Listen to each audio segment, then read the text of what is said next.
আজকে তোমাদেরকে তাল চুলা থেকে শুরু করে তাল থেকে কীভাবে রস বের করে সব কিছুই বিস্তারিত দেখা পুরোপুরি দেখে থাকো। আসসালামু আলাইকুম everyone, welcome to my another new blog.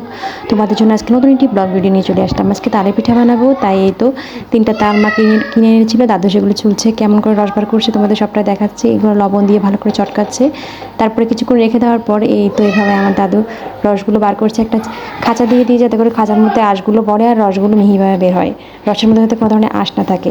আমি কিছুটা রস নিয়ে নিলাম, তারপর এর মধ্যে লবণ দিয়ে দিচ্ছি স্বাদ মতো।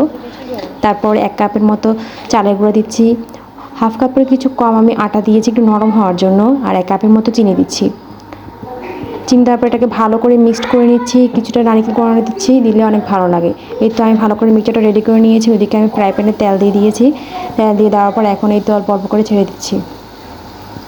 কত সুন্দর করে আস্তে আস্তে ফুলে উঠছে দেখো, জাস্ট লুক কত সুন্দর করে ফুলছে। আমি অনেকক্ষণ ধরে আমি আটাটা ধরে কিছুক্ষণ রেখে দিয়েছিলাম, প্রায় 2-3 ঘন্টার জন্য, যার কারণে এগুলো এত সুন্দর করে ফুলছে। বিকজ অফ আমি কিন্তু কোনো ধরনের বেকিং সোডা ব্যবহার করিনি বা বেকিং পাউডার এখানে ব্যবহার করিনি। এগুলো নিচ থেকেই ফুলতেছে, দেখো কত সুন্দর হচ্ছে। দেখো এরকম সুন্দর একটা ব্রাউন কালার আসার পর আমি আস্তে আস্তে করে এটাকে নামিয়ে ফেলবো। না বেশিক্ষণ, আর এর থেকে যদি বেশিক্ষণ রাখো তাহলে পুড়ে যাওয়ার একটা সম্ভাবনা থাকে।